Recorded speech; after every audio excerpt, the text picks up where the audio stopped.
నమస్కారం. Master mind విద్యా సంస్థల లక్ష్యం కార్యక్రమానికి స్వాగతం.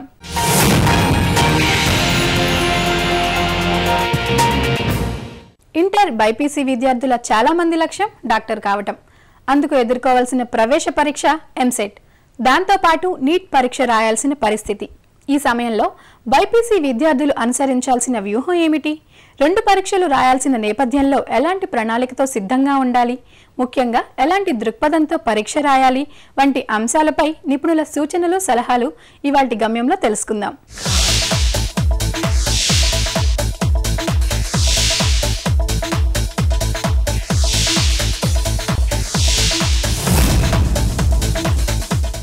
ఇంటర్మీడియట్ బైపీసీ విద్యార్థులు ఈ సంవత్సరం ఎంసెట్కి తోడుగా నీట్ కూడా రాయాల్సిన అవసరం ఏర్పడుతుంది. అదేవిధంగా ఈ విద్యార్థులందరూ కూడా ఇవి కాకుండా రాయడానికి అవకాశం ఉన్న పరీక్షలు అంటే ఎయిమ్స్, జిప్మా, మహి లాంటి కొన్ని పరీక్షలు మాత్రమే రాస్తున్నారు. సో ఈ నేపథ్యంలో వీళ్ళకి మొదటిగా ఉన్న పరీక్ష అని చెప్పారంటే మే 5వ తేదీ నీట్ పరీక్ష, అలాగే మే 10వ తేదీ ఎంసెట్ పరీక్ష.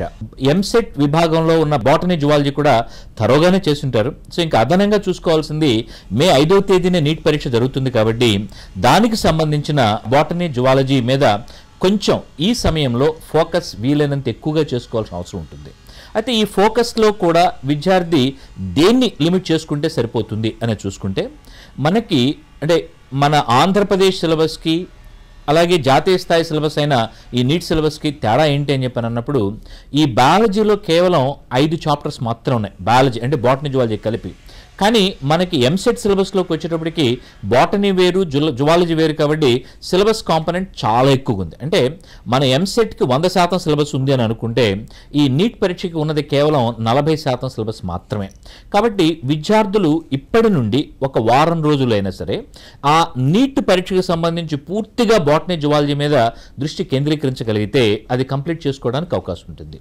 సో దానికి NCERT 11th class 12th class biology text books తీసుకుని ఆ టెక్స్ట్ బుక్ను ఒక్కసారి పఠనం చేస్తూ అంటే ఒకసారి జస్ట్ చదువుకుంటూ వెళుతూ దానికి తోడుగా ఎన్సీఆర్టీ ఎగ్జాంప్లార్ అని చెప్పి ఉంది.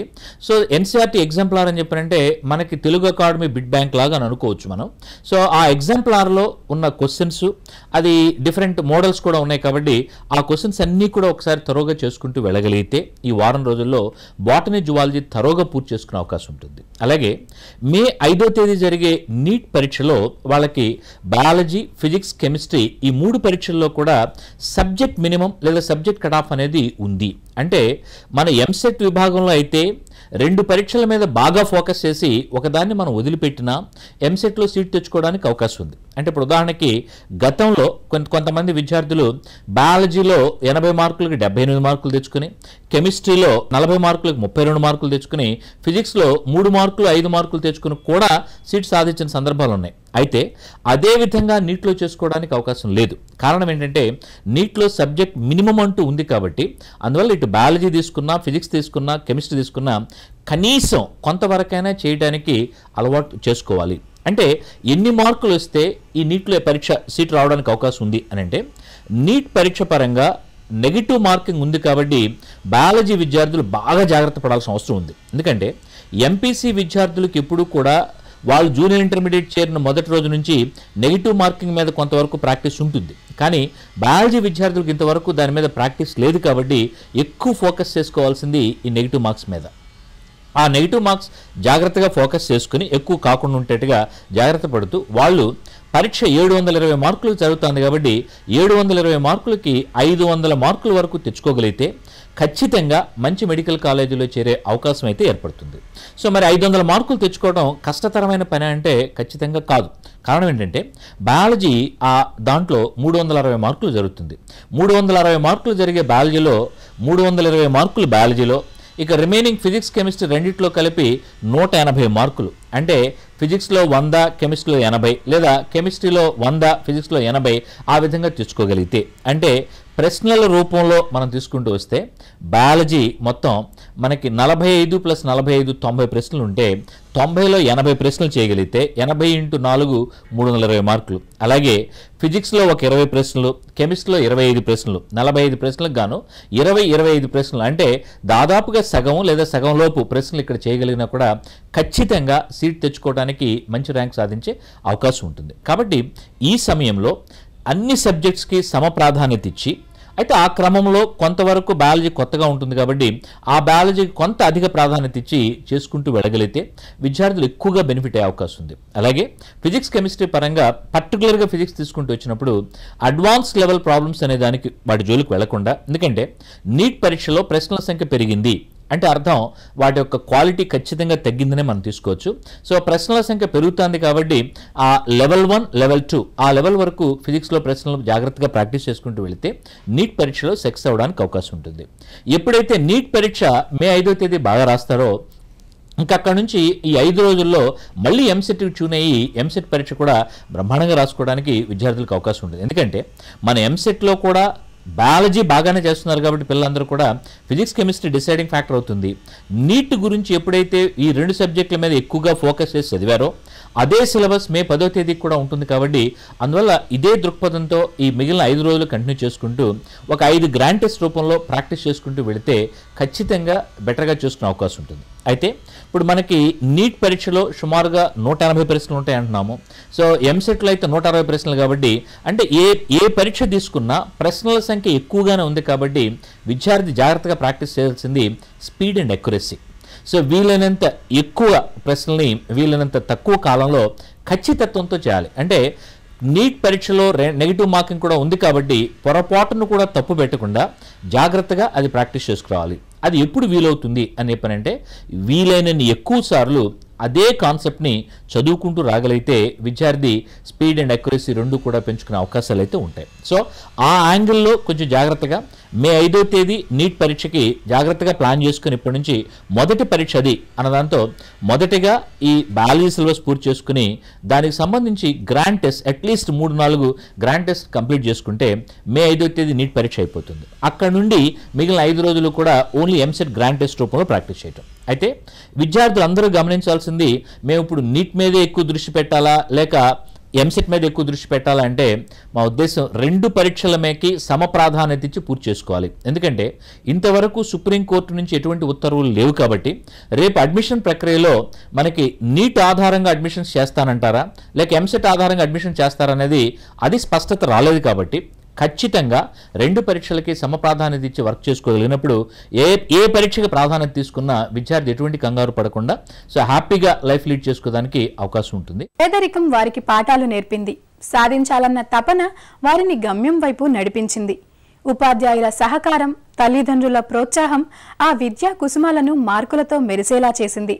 పేదింటి అమ్మాయిలైనా చదువులో రాణించి నూజివీడు IIITలో సీటు సాధించారు. ఇప్పుడు NASA space settlement design contest 2013 record స్థాయిలో ఎంపికయ్యారు. అవకాశాలు కల్పిస్తే ఆకాశంలో సగం కాదు అంతరిక్షమంతా తామే అంటున్నారు IIIT అమ్మాయిలు.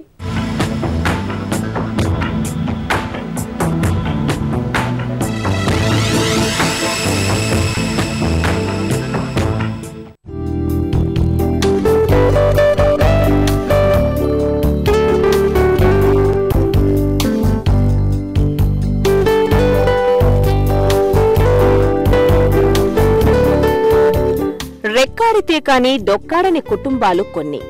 పిల్లల పరీక్షల ఫీజులు కూడా కట్టే స్తోమత లేని నిరుపేద తల్లిదండ్రులు మరికొందరు.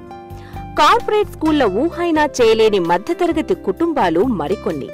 అయితేనేం వారింట పరిమళించిన విద్యా కుసుమాల లక్ష్యం ముందు అవన్నీ చిన్నపోయాయి.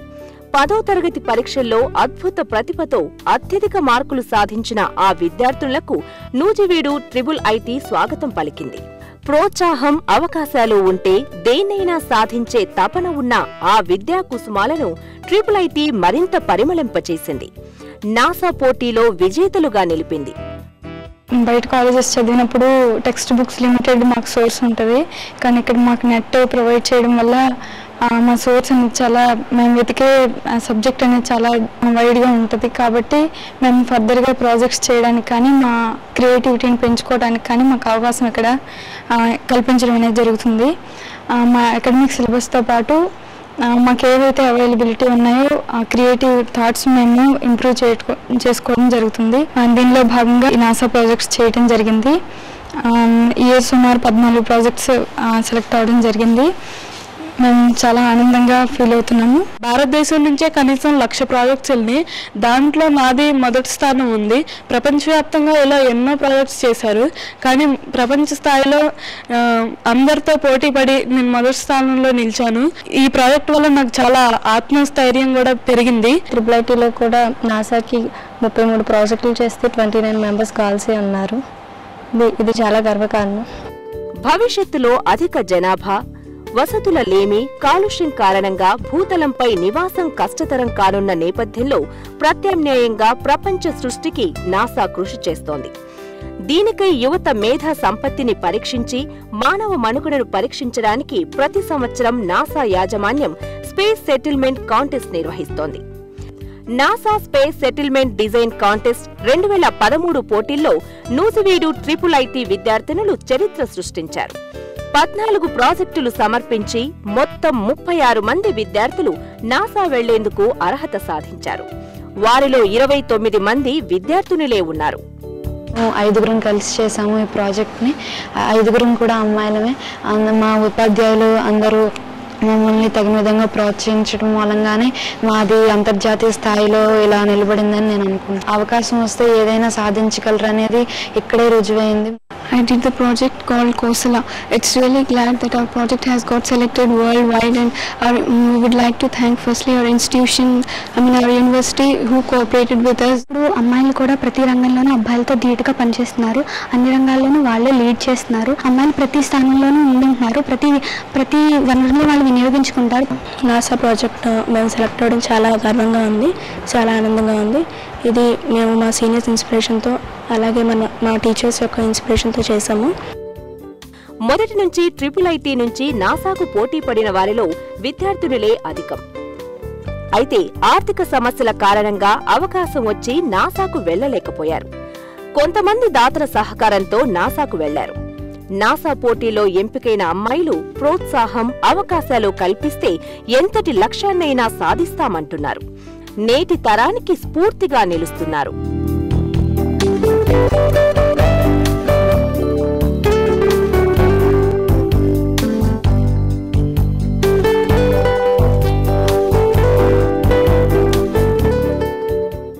నేడు చాలా మంది ఇంజనీరింగ్ విద్యార్థులకు తమ చదువు, కెరీర్కు సంబంధించి అనేక సందేహాలు ఉంటున్నాయి.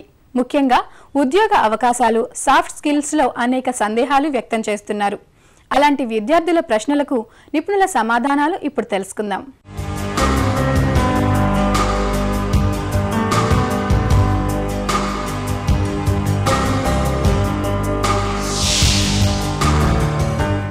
ఎంటెక్ పూర్తి చేశాను. సాఫ్ట్వేర్ ఉద్యోగం చేయాలని కోరిక. హైదరాబాద్లో ట్రైనింగ్ అండ్ ప్లేస్మెంట్ అందించే కన్సల్టెన్సీల వివరాలు తెలపండి. మీకు సాఫ్ట్వేర్ ఫీల్డ్లో ఇంట్రెస్ట్ ఉంది కాబట్టి ప్రతి సాఫ్ట్వేర్ ప్రోగ్రామర్కి కావాల్సిన కనీస స్కిల్ సెట్ C++లో మీకు వాటిపైన నైపుణ్యం అనేది మెరుగుపరచుకోవాల్సి ఉంటుంది. ఇక కన్సల్టెన్సీస్, ప్లేస్మెంట్స్ అంటారా, మీరు ఇప్పటికీ వినే ఉంటారు. చాలా ట్రైనింగ్ ఇన్స్టిట్యూట్స్ కానీ కన్సల్టెన్సీస్ వాళ్ళు నెరవేర్చలేని వాగ్దానాలు చాలా చేస్తూ ఉంటారు. అలాంటి వైపు వెళ్ళి మీ టైంని, మీ డబ్బుని వృధా చేసుకోకుండా చాలా టెక్నికల్ ఫోరమ్స్ మీరు అందులో జాయిన్ అవుతే ఉచితంగా మీకు ఎక్కడెక్కడ ఎలాంటి అవకాశాలు ఉన్నాయి, మీ స్కిల్స్ని అంటే C++, ఫర్దర్ ఎలాంటి టెక్నాలజీస్ పైన మీరు ఇంకా మీ స్కిల్స్ని మెరుగుపరుచుకోవాలంటే ఈ టెక్నికల్ ఫోరమ్స్లో జాయిన్ అవుతే మీరు ఉచితంగానే దానికి సంబంధించిన మెటీరియల్ కానీ దానికి సంబంధించిన మీకున్న డౌట్స్ని కానీ క్లారిఫై చేసుకోవచ్చు. మీకు సలహాలు ఇవ్వడానికి ఎంతోమంది industry experts, social media tools like LinkedIn ఇలాంటి వెబ్సైట్స్ నుంచి ద్వారా కూడా వాళ్ళు వాళ్ళ యొక్క నాలెడ్జ్ని షేర్ చేసుకోవడానికి సుముఖత చూపిస్తారు. ప్యాషన్ అండ్ కెరీర్ అనే యాహూ గ్రూప్స్లో జాయిన్ అయినట్టు అవుతే మీకు ఎక్కడెక్కడ ఎలాంటి అవకాశాలు ఉన్నాయో మీరు ఉచితంగా దాని నుంచి పొందవచ్చు. అలాగే వాళ్ళకి ఎలా అప్లై చేయాలి, వాళ్ళ యొక్క డీటెయిల్స్ ఏంటి అనేది కూడా అందులో పొందుపరుస్తూ ఉంటాయి.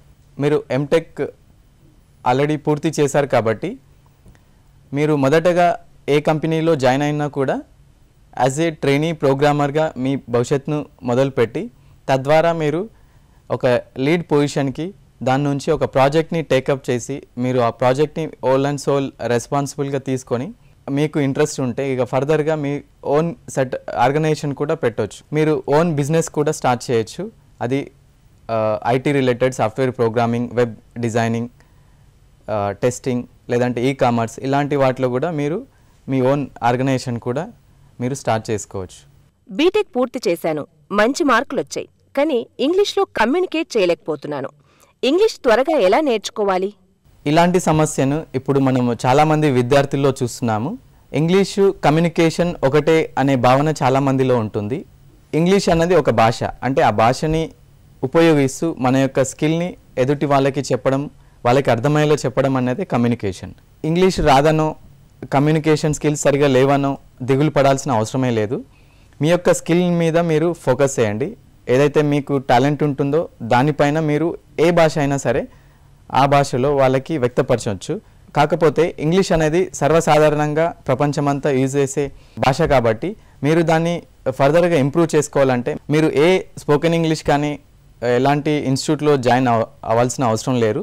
మీరు స్వతహాగా మీ కమ్యూనికేషన్ని మీ ఇంటి దగ్గర మీరే ప్రాక్టీస్ చేసుకుంటూ దాన్ని మెరుగుపరుచుకోవచ్చు. దీనికి మీరు చేయాల్సిందల్లా ఒకటే, ప్రాక్టీస్. మీకు meetup.comలోకి వెళ్ళినట్టు అయితే హైదరాబాద్ టోస్ట్ మాస్టర్స్, ఇంకా తెలుగు టోస్ట్ మాస్టర్స్, ఇట్లాంటి టోస్ట్ మాస్టర్ క్లబ్స్ ఉంటాయి. ఇందులో ఏంటంటే వాళ్ళు మొత్తం ప్రాక్టీస్ పైనే ఫోకస్ చేస్తారు. మీ ఇంగ్లీష్ టాలెంట్ ఎలా ఉంది ఆర్ ఇంగ్లీష్ స్కిల్స్ ఎలా ఉన్నాయనేది వాళ్ళు అసెస్మెంట్ చేసి ఫీడ్బ్యాక్ ఇస్తుంటారు. ఇలా మీరు ఇంటి దగ్గర కూడా చేయొచ్చు. ఫస్ట్ మీరు ఏదో ఒక టాపిక్ పైన మీకు ఇంట్రెస్ట్ ఉన్నది కొద్ది నిమిషాలు 2 నిమిషాలు మాట్లాడేసేయండి. ఫస్ట్ మీ ఓన్ మదర్ టంగ్లో మాట్లాడండి, తర్వాత మళ్ళీ ఇంగ్లీష్లో మాట్లాడండి. అలా ప్రతిసారి మీరు అలా మాట్లాడింది రికార్డ్ చేస్తూ దాన్ని వింటూ మీరు ఎక్కడెక్కడైతే గ్యాప్స్ ఐడెంటిఫై చేస్తారో అవి నోట్ చేసుకుంటూ నెక్స్ట్ టైం మీరు ఎప్పుడైతే ప్రాక్టీస్ చేస్తున్నారో ఆ టైంలో ఆ గ్యాప్స్ని ఫుల్ఫిల్ చేయడానికి ప్రయత్నించండి. ఇలా ప్రతి స్టెప్లో మీ యొక్క ఇంప్రూవ్మెంట్ని మీరే స్వతహాగా పరిశీలించవచ్చు. తద్వారా మీరు ఇంటర్వ్యూస్కి వెళ్ళినా ఆర్ జాబ్లో జాయిన్ అయిన తర్వాత మీ మేనేజర్లతో మాట్లాడాలన్నా మీకు ఇంగ్లీష్ అనేది అవసరం ఉంటుంది. కాబట్టి డెఫినెట్గా మీరు ఇలా ప్రాక్టీస్ చేస్తూ ఉంటే దీన్ని ఇంప్రూవ్ చేసుకోవచ్చు. ఇప్పుడు విద్య, ఉద్యోగ అవకాశాల సమాచారం తెలుసుకుందాం. JNTU Hyderabad engineering, sciences, management విభాగాల్లో ప్రొఫెసర్, అసోసియేట్ ప్రొఫెసర్, అసిస్టెంట్ ప్రొఫెసర్ల పోస్టులు 186. అర్హత సంబంధిత పీజీ, పీహెచ్డీ.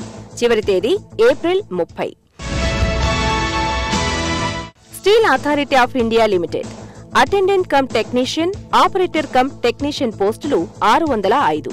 అర్హత 10వ తరగతి ఐటీఐ. చివరి తేదీ మే 13. Bharat Sanchar Nigam limited telecom technical assistant పోస్టులు 156. అర్హత సంబంధిత ఇంజనీరింగ్ డిప్లొమో లేదా ఎంఎస్సీ ఎలక్ట్రానిక్స్. చివరి తేదీ మే 13.